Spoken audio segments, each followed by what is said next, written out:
विश्ववंदनीय विश्वशांतीदूत प्रज्ञाशील समाधीचे उद्गाता महान करुणावान करुणेचा सागर तथागत सम्यक संबुद्ध तथागतांचा पावन पवित्र सद्धम्म, त्या सद्धम्माचा सातत्याने प्रचार आणि प्रसार करणारा सदा पूजनीय भिक्खू संघ, बुद्ध धम्म आणि संघ या महान तीन रत्नाची आम्हा सर्वांना माहिती करून देणारे, आम्हा सर्वांचा आधारस्तंभ, भारतीय घटनेचे शिल्पकार बोधिसत्व गुणपेतन डॉक्टर बाबासाहेब आंबेडकर यांच्या धम्मक्रांतीमध्ये संपूर्ण जीवन समर्पित करतो।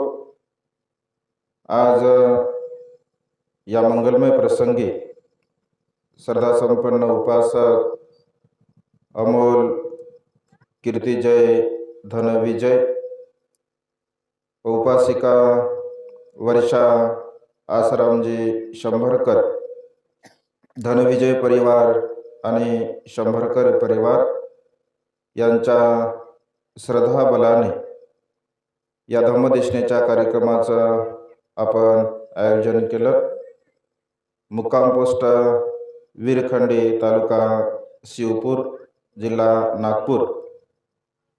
या प्रसंगी आपणा सर्वांच्या हितासाठी, सुखासाठी आणि कल्याणासाठी धम्मदेशना देण्यासाठी उपस्थित असणारे प्रामुख्याने पूजनीय भिक्खू करुणानंदजी थेरो, मुख्य संचालक the great happiness YouTube channel, पूजनीय भिक्खू यण धम्मानंदजी थेरो, मुख्य संचालक सर्च रिसर्च यूट्यूब चॅनल, व आपल्याच्या परिसरामध्ये वास्तव्यास असणारे पूजनीय भिक्खू नागसेनजी, विनयशीलजी, आर्या सुकेशिनी, आर्या देवसारा व आर्या पुंडरिका व संपूर्ण श्रद्धा संपन्न उपासक उपासिका, आपणा सर्वांच्या प्रती अनंत अनंत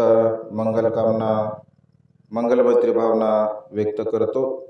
त्याचप्रमाणे सातत्याने प्युरिटी ऑफ माइंड या यूट्यूब चॅनलच्या द्वारा धम्मदेशना श्रवण करणारे सर्वच श्रद्धा संपन्न उपासक उपासिका यांच्याही प्रती अनंत अनंत मंगलकामना, मंगलमैत्री भावना व्यक्त करतो व तुम्हा सर्वांच्या हितासाठी, सुखासाठी, कल्याणासाठी तथागतांच्या श्रेष्ठ धम्मदेशनेला प्रारंभ करतो।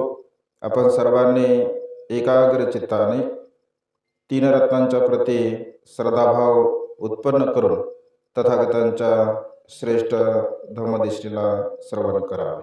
आज या मंगलमय प्रसंगी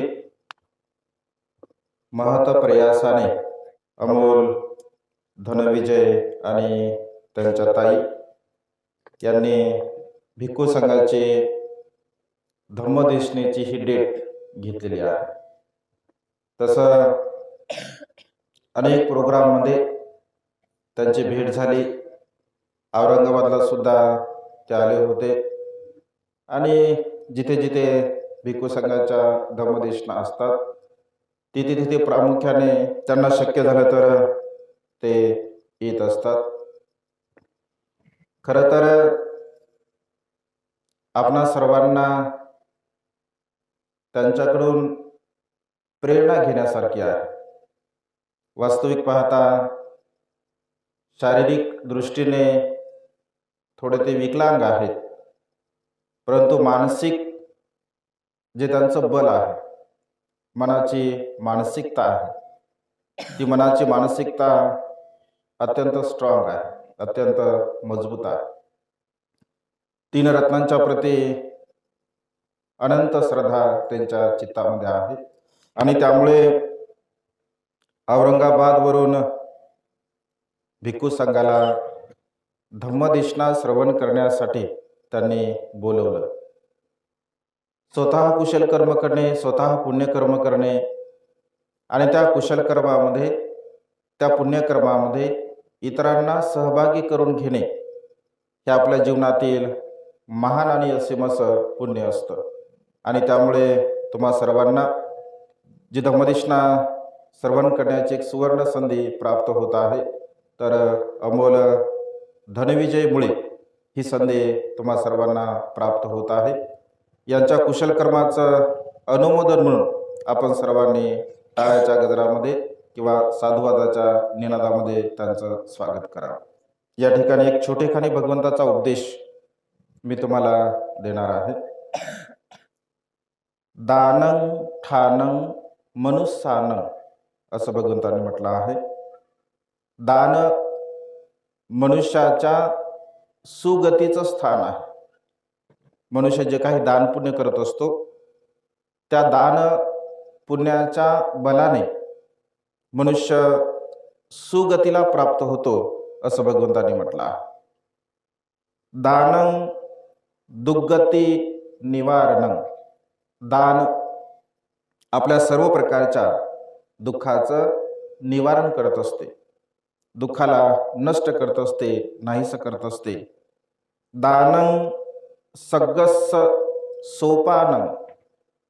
सुगतीला घेऊन जाणारी शिडी हे दान कर्म आहे. त्यामुळे सदा सर्व काळ दान पुण्य आपण आपल्या जीवनामध्ये केलं पाहिजे. दानं सबत्थ साधकं. दान केल्यामुळे सर्व काही आपल्याला साधता येते असं भगवंतांनी म्हटलं आहे. हे 4 वचन, हे 4 उपदेश, 4 तत्व या गाथेमध्ये भगवंतांनी सांगितले आहे. आजचा हा जो कार्यक्रम आहे तर विशेष रूपाने भिक्खू संघाला आपण दान द्यावं आणि भिक्खू संघाची धम्मदेशना स्वतः ग्रहण करावी आणि इतरांना सुद्धा ती धम्मदेशना ग्रहण करण्याची एक प्रेरणा प्राप्त व्हावी, प्रेरणा मिळावी, या उद्देशाने हा खटाटोप या ठिकाणी केला गेला. खरं तर आम्हाला असं वाटलं की म्हणजे छोटेखानी तसं घरगुती कार्यक्रम आहे तसं ते बोलले होते आणि त्यामुळे आम्हाला असं वाटलं की 10-20-25 लोक परिवारातले असतील, परंतु वेगवेगळ्या भागामधून भिक्खू संघाच्या धम्मदेशना श्रवण करण्यासाठी आपण सर्वजण या ठिकाणी आला आहात. अनंत आणि असीम असं हे आपलं पुण्यकर्म आहे. भगवंताच्या काळातील एक छोटेखानी उपदेश मी तुम्हाला सांगणार आहे. भगवंत काश्यप बुद्धांच्या काळातील ही छोटीशी एक घटना आहे. वर्तमान काळामध्ये भगवंताच्या शासनामध्ये सारिपुत्त भंतेने सुद्धा भिक्षूंना उद्देशून, उपासकांना उद्देशून ही देशना सांगितली आणि त्यामुळे सम्यक संबुद्धाच्या काळातील ही घटना सुद्धा आहे आणि काश्यप बुद्धांच्या काळामध्ये सुद्धा ही घटना आहे. अशा प्रकारे देशना देत असताना भगवंत जमलेल्या सर्व उपासक उपासिकांना धम्मदेशना देत असतात आणि धम्मदेशना देत असताना भगवंत असे म्हणतात की या संसारामध्ये 4 प्रकारचे दानदाते असतात, 4 प्रकारचं शील पालन करणारे असतात, 4 प्रकारचे मनुष्य आपल्या जीवनामध्ये प्रज्ञेचा अभ्यास करणारे असतात. तर विशेष रूपाने भगवंताने दानाच्या संदर्भामध्ये विशेष रूपाने उपदेश करत असताना भगवंत असे म्हणतात की 4 प्रकारचे लोक या संसारामध्ये दान देणारे असतात. पहिल्या प्रकारामध्ये भगवंत असे म्हणतात की एखादा मनुष्य अशा प्रकारचा विचार करतो की मी दान केलं पाहिजे. आता दान म्हटल्यानंतर तुम्ही असा कधी कधी विचार करू शकता किंवा तुमच्या मनामध्ये असा भाव सुद्धा उत्पन्न होतो की दान म्हणजे केवळ पैसा आहे का, दान म्हणजे केवळ धान्य आहे का, दान म्हणजे केवळ वस्तू आहे का? तर असं बिलकुल नाही आहे. तर दानाची व्याख्या पहिले आपण समजून घेतली पाहिजे. सब्बदानं धम्मदानं जिनाती असं भगवंतांनी म्हटलं आहे. दानामध्ये सर्वश्रेष्ठ जर दान कोणतं असेल तर ते म्हणजे धम्मदान आहे. धम्मदान म्हणजे भगवंत दुःखमुक्तीचा मार्ग लोकांना सांगतात, त्याला धम्मदान म्हटलं जातं. भिक्खू संघ दुःखमुक्तीचा मार्ग लोकांना सांगतो, त्याला धम्मदान म्हटलं जातं. म्हणजे लोकांना उपदेश जो दिला जातो, ज्या उपदेशाच्या द्वारा लोक आपल्या जीवनाचं कल्याण करतात, मांगलिक करून घेतात, त्याला धम्मदान असं म्हटलं जातं. उपदेश करणे याला धम्मदान. श्रद्धा संपन्न उपासक उपासिका सुद्धा लोकांना धम्मदान करू शकतात. त्यानंतर आमिषदान. आमिष म्हणजे वस्तू. आमिष म्हणजे वस्तू. मग त्या आमिषदानामध्ये चिवर येतं, त्या आमिषदानामध्ये भोजन येतं, त्या आमिषदानामध्ये परिष्कार येतो. या संसारामध्ये जे जे काही देण्यासारखं असते ते आमिषदानामध्ये येत असते. तिसऱ्या प्रकाराने भगवंत असे म्हणतात की अभयदान, दुसऱ्यांना जीवदान देणे. मग दुसऱ्यांना जीवदान देणे म्हणजे काय? जसं आपण कधी कधी ब्लडदान सुद्धा करत असतो. अनेक लोक ब्लडदान करतात, त्या ब्लडच्या रक्ताच्या द्वारा दुसऱ्यांना जीव प्राप्त होतो. कधी कधी काही काही लोक डोळे सुद्धा दान करत असतात. काही काही लोक आपली किडनी सुद्धा दान करत असतात. म्हणजे शरीराचे अवयव दुसऱ्यांना जेव्हा आपण दान करत असतो तर त्याला अभयदान अशा प्रकारचं म्हटलं जातं. हे प्रामुख्याने दानाचे मुख्य प्रकार आहे. आपण हल्ली वर्तमान काळामध्ये जसं पैसे दान दिले आपण तर त्याला धम्मदान म्हणत असतो, तर त्याला धम्मदान म्हणत नसतात, त्याला आमिषदान असं म्हणतात. धम्मदान केवळ उपदेशाला म्हटलं जातं. मग आपण काय दिल्यानंतर आपल्याला लाभ होतो? जसं भगवंत असे म्हणतात, जर तुम्ही कोणाला भोजन दान दिलं, कुणाला म्हणण्यापेक्षा एखाद्या भिक्षूला, एखाद्या भिक्खुनीला जर तुम्ही भोजन दान दिलं तर तुम्हाला 4 प्रकारच्या गोष्टींचा लाभ होत असतो. भोजनदानामुळे तुम्हाला 4 गोष्टींचा लाभ होतो. आयुष्य, वर्ण, सुख आणि बल. तुम्हाला आयुष्याचा लाभ होतो, तुम्हाला वर्णाचा लाभ होतो, तुम्हाला सुखाचा लाभ होतो आणि तुम्हाला बलाचा लाभ होतो. म्हणजे ज्यांना भोजन दिलं त्यांना सुद्धा ह्या 4 गोष्टी प्राप्त होतात आणि जे भोजन देतात त्यांना सुद्धा ह्या 4 गोष्टी प्राप्त होत असतात. त्याच्यानंतर भगवंत असे, जसं आपण कुणाला औषधी जर दान देत असेल तर औषधी दान दिल्यानंतर आपल्याला आरोग्याचा लाभ होत असतो, आरोग्य आपल्याला प्राप्त होत असते. आपण कुणाला अन्य व्यक्तींना भोजन दान दिलं तर धनधान्याचा लाभ आपल्याला होत असतो. आपण जर वस्त्रदान दिले तर वस्त्राचा लाभ आपल्याला होत असतो. म्हणजे जे जे काही आपण देत असतो ते ते आपल्याला प्राप्त होत असते.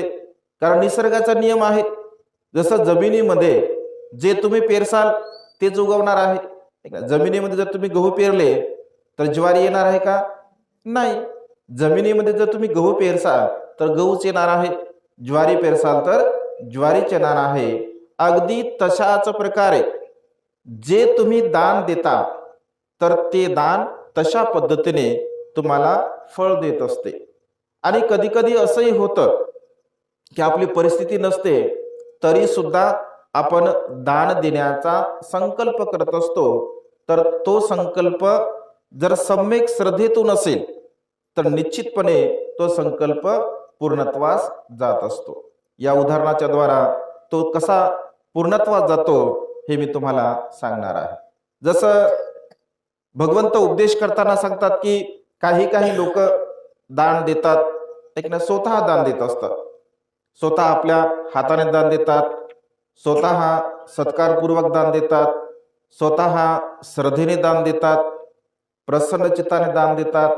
दान दिल्यानंतर पश्चाताप करत नाहीत, परंतु इतरांना मात्र ते कधीही दान द्यावं अशा प्रकारची प्रेरणा देत नाहीत.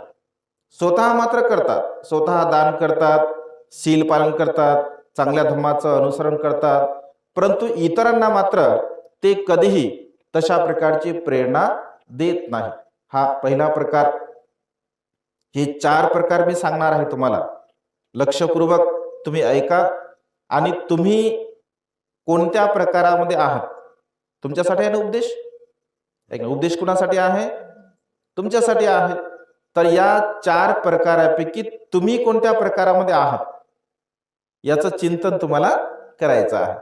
आणि जो प्रकार सर्वश्रेष्ठ असेल तर त्या प्रकारामध्ये आपल्याला जाण्याचा प्रयत्न करायचा आहे.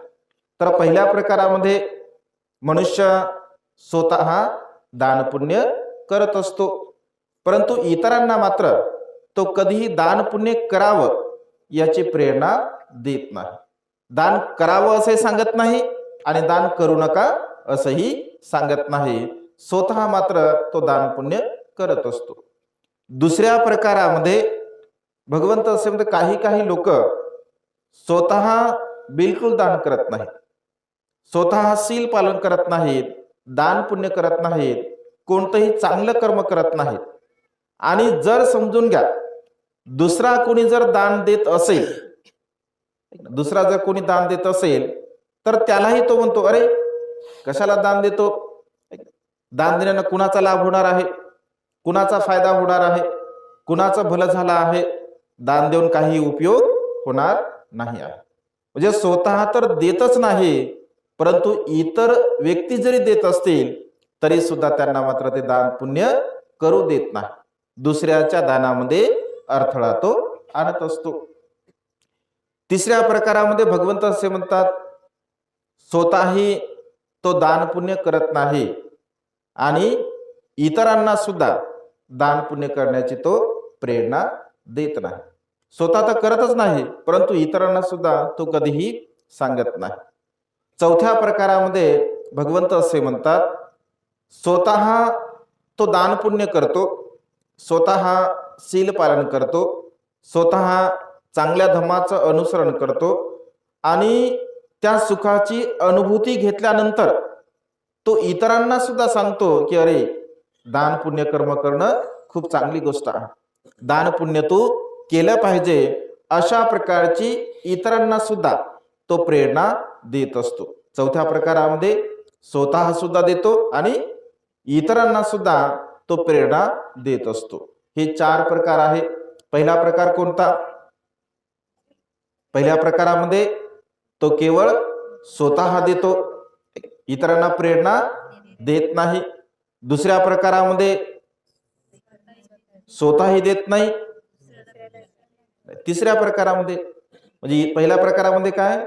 स्वतः दान पुण्य करतो, इतरांना मात्र प्रेरणा देत नाही.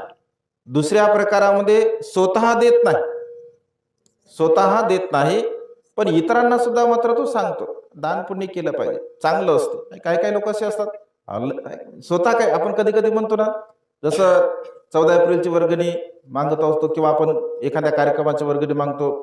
कधी कधी एखादा असतो हुशार, याचं पहिले नाव बघू द्या म्हणते, याचं नाव आहे का म्हणते लिस्टमध्ये, हा दान मागायला म्हणते याचं नाव आहे का पहिले म्हणते. म्हणजे कधी कधी तो स्वतः काहीच देत नाही, परंतु इतरांना मात्र तो प्रेरणा देत असतो. दुसऱ्या प्रकारामध्ये. आणि तिसऱ्या प्रकारामध्ये स्वतःही देत नाही आणि इतरांना सुद्धा तो प्रेरणा देत नाही. पण चौथ्या प्रकारामध्ये मात्र स्वतः सुद्धा देतो आणि इतरांना सुद्धा प्रेरणा देत असतो. हे 4 प्रकार आहेत. तुम्ही कोणत्या प्रकारामध्ये आहात? बाकीचे आता चिंतन करा, नंतर विचार करा, आहे की नाही? तर हे 4 प्रकार आहेत. तर हे 4 प्रकार भगवंत उपदेश देत असताना मग याचा लाभ काय होतो? याचा लाभ पण झाला पाहिजे, याचा फायदा पण झाला पाहिजे. तर याचा परिणाम काय होतो? जसं पहिल्या प्रकारामध्ये भगवंत असे म्हणतात, म्हणजे याचं थोडं तुम्ही चिंतन करा. थोडंसं जर चिंतन केलं तर हे 4ही प्रकार, तुम्ही आता इथे बसलेले आहात ना, या 4ही प्रकाराचे लोक इथे तुमच्यामध्ये तुम्हाला पाहायला मिळतील. 4ही प्रकाराचे लोक. जसं पहिल्या प्रकारामध्ये स्वतः मनुष्य दानपुण्य करतो परंतु इतरांना प्रेरणा देत नाही. भगवंत असे म्हणतात, यदा कदाचित हा मनुष्य आपल्या कुशल कर्माच्या बलाने जर पुन्हा मनुष्य भूमीमध्ये जर जन्मास आला तर तो स्वतः धनवान असतो, स्वतः शीलवान असतो, स्वतः सौंदर्यवान असतो, स्वतः बलवान असतो, सर्व प्रकारच्या सुखसुविधा त्याला स्वतःला प्राप्त होत असतात. परंतु त्याचे जे अपतेष्ट असतात, त्याचे जे नातेवाईक असतात ते मात्र अत्यंत गरीब असतात. ना सुंदर असतात, ना धनवान असतात, ना गुणवान असतात. कोणत्याही प्रकारे त्यांचे अपतेष्ट नातेवाईक मित्रमंडळी चांगल्या प्रकारचे नसतात. का नसतात? कारण याने स्वतः केलेलं असतं, इतरांना प्रेरणा दिलेली नसते. दुसऱ्या प्रकारामध्ये भगवंत असे म्हणतात, कधी कधी जे लोक स्वतः तर देत नाही परंतु इतरांना मात्र देण्याची प्रेरणा देत असतात. तर जेव्हा यदा कदाचित ते मनुष्यभूमीमध्ये जर पुन्हा जन्मास आले तर ते स्वतः मात्र ना धनवान असतात, ना गुणवान असतात, ना शीलवान असतात, ना सदाचारी असतात. परंतु त्याच्या भोवताल जे काही सर्व त्यांचे नातेवाईक असतात, त्यांचे अपतेष्ट असतात, त्यांचे मित्रमंडळी असतात, ते खूप चांगल्या प्रकारे जीवन जगत असतात. हा स्वतः मात्र अत्यंत दुःखपूर्ण जीवन जगत असतो. का? कारण याने दुसऱ्यांना केवळ सांगितलेलं असतं, स्वतः मात्र काही केलेलं नसतं. तिसऱ्या प्रकारामध्ये जो स्वतःही देत नाही आणि इतरांना सुद्धा प्रेरणा देत नाही, तर भगवंत असे म्हणतात की 7 पिढ्यापर्यंत यांचा हा स्वतःही सुखपूर्वक नसतो, यांचा परिवार सुद्धा सुखपूर्वक नसतो, यांचे मित्रमंडळी सुद्धा सुखपूर्वक नसतात. अनेक प्रकारच्या दुःखाने ते ग्रस्त असतात. चौथ्या प्रकारामध्ये जे स्वतः करतात आणि जे इतरांना सुद्धा देतात, जे स्वतः करतात आणि जे इतरांना सुद्धा देतात, तर भगवंत असे म्हणतात की यदा कदाचित ते जर मनुष्यभूमीमध्ये जन्मास आले तर ते तर स्वतः धनवान असतातच असतात, परंतु त्यांचे अपतेष्ट, त्यांचे नातेवाईक, त्यांची मित्रमंडळी सर्व प्रकारचे धनवान असतात. हे 4 प्रकार याचे परिणाम भगवंताने अशा प्रकारे सांगितले. आपण संसारामध्ये बघतो, एका मातेच्या पोटी जरी 4 मुलं असतील, गृहीत धरू आपण 4 मुलं असतील, तर ते सर्व समान असतात का? सौंदर्याने समान नसतात, ऐक ना, बुद्धिमत्तेने समान नसतात, पैशाने समान नसतात, कुठल्याच गोष्टीने समान नसतात. असं का होतं? एकाच तर माता पित्यांच्या पोटी जन्मास आले तरी सुद्धा त्यांच्यामध्ये कुठली समानता नसते. ना सौंदर्यामध्ये समानता असते, ना बुद्धिमत्तेमध्ये समानता असते, ना धनधान्यामध्ये समानता असते, ना बलामध्ये शक्तीमध्ये समानता असते, भिन्नता असते. का? तर भगवंत असे म्हणतात की हे सर्व काही आपल्या कर्माचे परिणाम असतात. कारण जसं बी पेरलं तसं ते उगवणार आहे. जर चांगल्या प्रकारचं तुम्ही बी पेरलं तर चांगलंच उगवणार आहे. जर तुम्ही वाईट बी पेरलं असेल तर ते वाईट उगवणार आहे. वर्तमान काळातले कर्म कधी कधी आपल्या सोबत असतात आणि कधी कधी पूर्वकर्म सुद्धा आपल्या सोबत असतात. आणि त्यामुळे अशा प्रकारचा उपदेश करताना भगवंत असे म्हणतात की चौथ्या प्रकारचा मनुष्य हा सर्वश्रेष्ठ आहे, जो स्वतः सुद्धा दान पुण्य करत असतो, स्वतः शील पालन करत असतो आणि इतरांना सुद्धा शील पालन करण्याची, दान पुण्य करण्याची प्रेरणा देत असतो.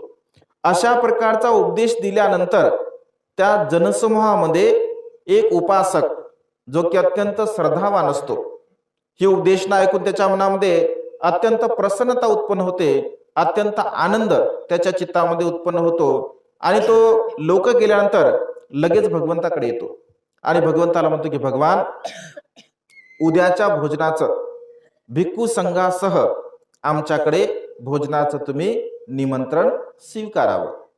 तर भगवंत असे म्हणतात, किती भिक्खूंना भोजन पाहिजे? तर भगवंत असे म्हणतात, तो उपासक म्हणतो की भगवान, आपल्या सोबत जेवढे भिक्षू असतील तेवढ्या संपूर्ण भिक्खू संघाला मी आपणासह भोजनाचं निमंत्रण देतो. भगवंत असे म्हणतात की ठीक आहे, भगवंत मूक संमती देतात आणि तो निघून जातो. तेव्हा भगवंताच्या सोबत असंख्य भिक्षू असतात, खूप सारे भिक्षू असतात भगवंतासोबत. तर तो नगरामध्ये जातो आणि विशेष रूपाने हा जो व्यक्ती असतो हा काय फार धनवान नसतो, हा फार काही श्रीमंत नसतो, अत्यंत साधा हा व्यक्ती असतो. तो नगरामध्ये गेल्यानंतर प्रत्येक घरी जातो आणि प्रत्येक घरी गेल्यानंतर त्या लोकांना सांगतो की बघा, भिक्खू संघाला मी भोजनाचं निमंत्रण दिलेलं आहे. एवढे एवढे भिक्षू आपल्या नगरामध्ये भोजनासाठी येणार आहे. आपण किती भिक्षूंना भोजनदान देऊ शकता? तर सुरुवातीला लोक विचार करतात, भोजनाची तारीख घेतली याने. लोक काय विचार करतात, भोजनाची तारीख घेतली याने आणि सांगायला आम्हाला, म्हणजे आम्ही काय सांगितले का तुला तारीख घ्यायची? आणि कधी कधी असं आपण लोक म्हणतात, तू बोलवलं भंतेजीला तूच कर, मग आम्हाला काय घेणं नाही, असं म्हणतात लोक आहे. तर ते लोक विचारतात की तू घेतलं ना भोजनाची तारीख, मग आम्हाला का सांगतो तू की किती भोजन तुम्हाला भंतेला घ्यायचं? तर मग तो पुन्हा त्या लोकांना हे 4 प्रकार सांगतो, समजून सांगतो की असं असं भगवंताची देशना आहे. मग त्या लोकांना असं वाटतं की अरे आपण दिलं पाहिजे. मग काही लोक 5 भिक्षू घेतात, काही लोक 10 भिक्षू घेतात, काही लोक 50 भिक्षू घेतात, काही लोक 100 भिक्षू घेतात. असं संपूर्ण नगरातील लोकांना तो भिक्षू वाटून देत असतो. स्वतःसाठी सुद्धा काही तो भिक्षू ठेवतो. आणि शेवटी एक गावाच्या बाहेर अकिंचन असतो. अकिंचन म्हणजे अत्यंत गरीब, अत्यंत दुबळा, केवळ दिवसभर काही काम केलं असेल तर खायचं, नाहीतर दुसऱ्याने कुणीतरी दिलेलं खायचं, अशा प्रकारचं तो जीवन जगत असे. हा जो उपासक असतो हा खूप सज्जन असतो, कारण याने भगवंताची देशना केलेली असते. तो विचार करतो की आपण सर्व गावाला बोललो, सर्व लोकांना बोललो, याला सुद्धा आपण बोलून बघू. त्याला सुद्धा माहित असतं की हा काही देऊ शकत नाही, तरी सुद्धा आपण याला बोललं पाहिजे. कारण भगवंत असे म्हणतात की आपण केलेल्या दान पुण्यामध्ये आपण स्वतःला सहभागी झालं पाहिजे आणि इतरांना सुद्धा त्यामध्ये सहभागी केलं पाहिजे. तर त्याच्याकडे तो जातो आणि त्याच्याकडे गेल्यानंतर त्यांना म्हणतो की भो, मी भगवंताला आणि भिक्खू संघाला भोजनाचं निमंत्रण दिलेलं आहे. जर तुझी इच्छा असेल तर तू काही भिक्षूंना भोजनाचं निमंत्रण स्वीकारू शकतो, काही भिक्षू तू घेऊ शकतो. तर तो म्हणतो की अरे रे रे, काय विचार करताय तू, काय सांगत आहे, काय बोलत आहे? मी एवढा आळशी मनुष्य, माझी पत्नी आळशी आहे, मी आळशी आहे. आम्ही स्वतः काम करतो, काम केलं तर केलं, नाहीतर आम्ही दुसऱ्याने जे दिलेलं तेवढंच खातो आणि आम्ही इतरांना भोजन कसं देऊ? आमची स्वतःचीच खाण्याची व्यवस्था नाही आहे आणि इतर भिक्षूंना आम्ही काय देऊ? तर हा सज्जन व्यक्ती तो त्याला म्हणतो की तू थोडं कधी विचार केला का? तू कधी चिंतन मनन केलं का? या नगरामध्ये एवढे धनवान लोक आहे, एवढे श्रीमंत लोक आहे, एवढे पैशावाले लोक आहे, मोठमोठे त्यांचे बंगले आहे, एवढे सर्व प्रकारचे लोक सुखसुविधेने युक्त या नगरामध्ये असताना केवळ तूच अशा प्रकारचा का अकिंचन आहे? तूच का गरीब आहे? तूच का दुबळा आहे? याचा कधी तू विचार केला? याचं कधी चिंतन मनन तू केलं? तर तो म्हणतो नाही. हे 4 प्रकार तो व्यक्ती त्याला पुन्हा समजावून सांगत असतो, जे भगवंताने सांगितले ते. त्याच्याही मनामध्ये प्रेरणा उत्पन्न होते, त्याची श्रद्धा उत्पन्न होते आणि तो विचार करतो की अरे खरोखर आहे, खरोखरच आहे. या नगरामध्ये एवढे लोक धनवान आहेत, एवढे लोक श्रीमंत आहेत, अत्यंत सुखसुविधेने ते जीवन जगत आहेत. मी मात्र अत्यंत गरीब आहे, मी अत्यंत दुबळा आहे. मी कदाचित पूर्वजन्मामध्ये मी कुशल कर्म केले नसतील, मी पुण्यकर्म केले नसतील, त्यामुळे होऊ शकते कदाचित मी अशा प्रकारची अवस्थेला प्राप्त आहे. आता संधी आपल्याला प्राप्त झाली आहे, या संधीचा सदुपयोग आपण घेतला पाहिजे. आपण सुद्धा श्रद्धायुक्त चित्ताने त्या ठिकाणी भिक्षूंना भोजन दिलं पाहिजे. तर तो म्हणतो की ठीक आहे, एका भिक्षूला मी भोजनाचं निमंत्रण देतो. तर तो ठीक आहे, एकाला तर एकाला. आणि धावत धावत तो आपल्या पत्नीला ही गोष्ट सांगण्यासाठी जात असतो की भार्या, मी आज अत्यंत आनंदाची बातमी ऐकलेली आहे. तिला असं वाटतं की काहीतरी खायला आणलं का, म्हणजे नेहमी आनंदाची बातमी कशी असते की काहीतरी खायला नेतो तो, तर तिला असं वाटतं की काय आणलं काय आणलं, तर तो म्हणतो काही आणलं नाही. मग उद्या आपल्याकडे एक भंतेजी एक भिक्षू भोजनासाठी येणार आहे. एकदम अप्रसन्न होते ते म्हणते काय इथं स्वतःलाच खायला नाही आहे आणि त्या भिक्षूंकडून आपण भोजन देऊ. पुन्हा तो आपल्या पत्नीला हे 4 प्रकार समजावून सांगतो. तिच्याही मनामध्ये ती श्रद्धा उत्पन्न होते. आता भिक्षूला तर आपल्याला भोजन द्यायचं आहे, घरी तर आपल्या काहीच नाही आहे, मग काय करायचं, तर तो म्हणतो की ठीक आहे आता काहीतरी आपण काम केलं पाहिजे, कारण उद्या भंतेंना भोजन दान द्यायचं आहे. तर असं म्हटलं आहे, साहित्यामध्ये असा उल्लेख आहे, हे दोघही पती पत्नी गावामध्ये जात असतात. आता गावामध्ये जात असताना अनेक लोकांनी अनेक भिक्खूंना भोजनाचं निमंत्रण दिलेलं असतं. मग त्यांना काहीतरी आवश्यक काम करण्यासाठी त्यांना लोक असतात लागतात, मजूर लागत असतात. हा रस्त्याने जात असताना एक व्यक्ती त्याला विचारतो की अरे इकडे ये, काही काम करतो का. याला असं वाटतं की अरे वा चांगली गोष्ट आहे. तो म्हणतो हो स्वामी मी काम करतो. काय करतो, लाकडं फोडतो. तर ठीक आहे मी तुला लाकडं फोडण्याचा काही मोबदला देतो. आणि तो अत्यंत प्रसन्न चित्ताने लाकडं फोडत असतो. तो व्यक्ती बघतो अरे हा तर अत्यंत आळशी व्यक्ती आहे, हा कधी प्रसन्नतेने काम करत नाही, परंतु आज मात्र हा अत्यंत प्रसन्नतेने काम करत आहे. तर विचारते, तो व्यक्तीला विचारतो अरे तू तर आज फारच प्रसन्नतेने काम करत आहे, काय गोष्ट आहे. तर तो म्हणतो की स्वामी आज उद्या माझ्याकडे एक भिक्षू भोजनासाठी येणार आहे. तो म्हणतो अरे तू सुद्धा भिक्षूंना भोजन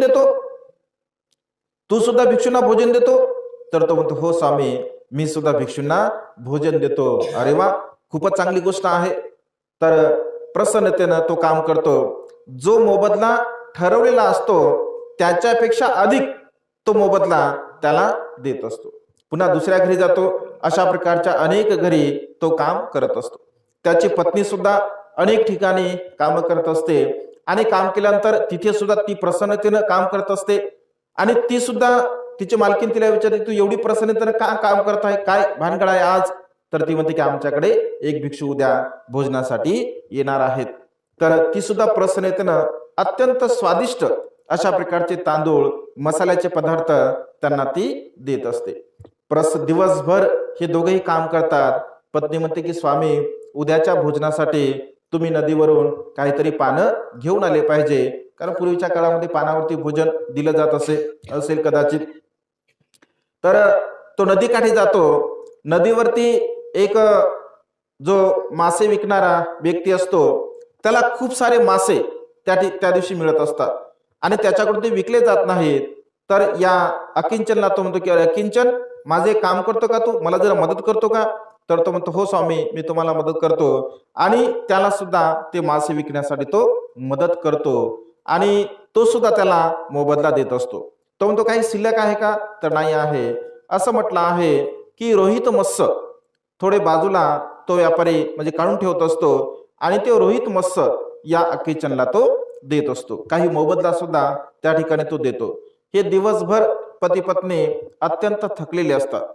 अत्यंत काम करून त्यांना थकवा आलेला असतो आणि ते आता असा विचार करतात की जर एखादा भोजन करणारा व्यक्ती आपल्याला जर भेटला तर किती बरं होईल, कारण आपल्याकडे आता धन सुद्धा आहे, आपल्याकडे आता सगळ्या वस्तू सुद्धा आहे. एका दिवसाचं भोजन कोणीतरी आम्हाला बनवून द्यावं. बघा अगोदर काय मानसिकता होती की आपल्याला खाण्यासाठी सुद्धा नाही आहे, आपण इतरांना काय देऊ शकतो. आता मानसिकता अशी झाली की आपल्याकडे आता भरपूर आहे, कारण दिवसभर ते मेहनत करतात.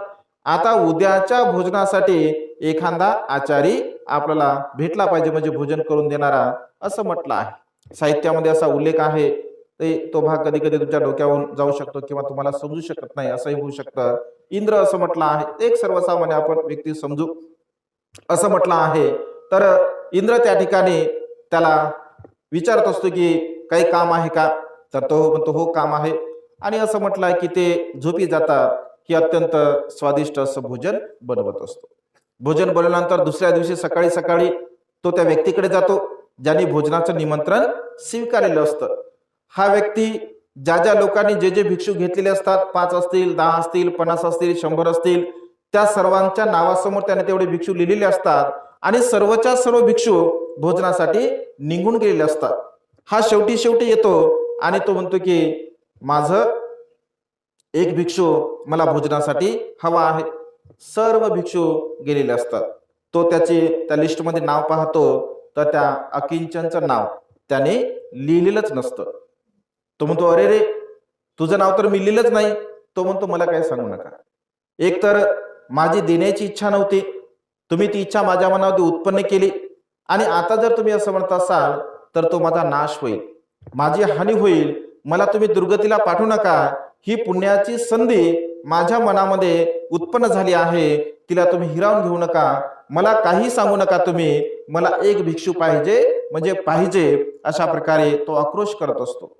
तर तो म्हणतो की ठीक आहे, थोडा शांत राहा. आणि त्याला लगेच आठवतं, अरे, जगाचे कल्याण करते सम्यक संबुद्ध अद्याप भोजनासाठी गेलेले नाही आहे, अद्याप सम्यक संबुद्ध आहे. तो त्याला म्हणतो, तू लक्षामध्ये घे, सम्यक संबुद्ध अद्याप कुणाकडे सुद्धा भोजनाला गेलेले नाही आहे. तू जा, भगवंताच्या दाराजवळ जाऊन उभा राहा. भगवंताने आपलं द्वार खोलल्याबरोबर तू भगवंताचं पात्र आपल्या हातामध्ये घे. असं म्हटल्याबरोबर त्यांना अतिशय आनंद होतो, अतिशय आनंद होतो, आणि तो प्रसन्न चित्ताने त्या ठिकाणी भगवंताच्या निवासाकडे जाण्याचा प्रयत्न करत असतो. भगवंताच्या निवासाकडे जात असताना भगवंताच्या समोर राजे लोक बसलेले असतात, श्रेष्ठी लोक बसलेले असतात, आणि हे सर्व लोक जेव्हा त्याला पाहतात त्याला थांबवतात. अरे थांब थांब थांब, इथे कुठे तू निघाला आहे, इकडे कुठे निघाला आहे, इकडे अद्याप भगवंताला भोजन दिलेलं नाही आहे, तुला थोड्या वेळानंतर भोजन मिळेल. तर तो म्हणतो, मला भोजन नाही पाहिजे आहे, मला भोजन पाहिजे नाही आहे, मला भगवंताचं फक्त वंदन करायचं आहे, मला भगवंताला भेटायचं आहे, भगवंताला प्रणाम करायचा आहे. आणि त्याला लोक जाऊ देतात. ज्या क्षणी तो भगवंताच्या कुटीच्या दारासमोर येऊन बसतो, बसल्याबरोबर एका क्षणामध्ये भगवंत आपल्या कुटीचं द्वार उघडत असतात. द्वार उघडल्याबरोबर तो समोर असे हात करतो, भगवंत ते पात्र त्याच्या हातामध्ये ठेवत असतात. बघा किती महान पुण्य.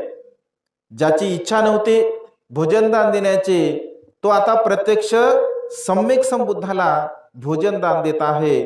त्याला असं वाटतं जसं भगवंताने त्याच्या हातामध्ये पात्र दिलं, त्याला असं वाटतं की जणू काही माझ्या डोक्यावरती राजाचा राजमुकुट ठेवला की काय. एवढी प्रसन्न भाव, एवढी प्रसन्नता त्याच्या चित्तामध्ये उत्पन्न होत असते. लगेच राजा सुद्धा म्हणतो की अरे किंचन, ते पात्र तू मला दे, या पात्राच्या बदल्यामध्ये मी तुला असंख्य धनसंपदा देतो. तो म्हणतो की नाही, मी हे पात्र देऊ शकत नाही. श्रेष्ठी लोक सुद्धा, महाश्रेष्ठी लोक सुद्धा ते पात्र घेण्यासाठी, पात्र आम्हाला दे, हे पुण्य आम्हाला दे, अशा प्रकारची विनंती करता, परंतु तो कोणालाही पात्र देत नाही. तेव्हा सर्वच्या सर्व लोक, राजे लोक, श्रेष्ठी लोक त्याच्या सोबत येतात आणि ते विचार करतात की याने जर भगवंताच्या भोजनाची यथायोग्य जर व्यवस्था केली नसेल तर आपण भगवंताला आपल्या घरी भोजनासाठी घेऊन जाऊ. जसं ते त्याच्या घराच्या जवळ येत असतात असं म्हटलं आहे. जेव्हा ते पात्र खोलल्या जातं तर त्या पात्रामधून अत्यंत सुगंधित अशा प्रकारचा त्या भोजनाचा सुगंध येत असतो.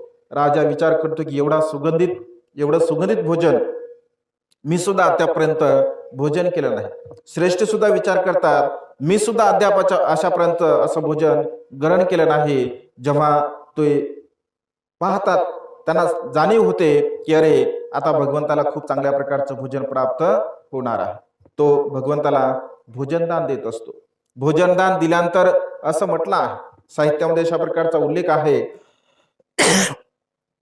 की भगवंत त्या भोजनाचं अनुमोदन करत असतात आणि अनुमोदन केल्यानंतर भगवंत ह्या 4 प्रकारच्या दानदात्यांची महती गातात.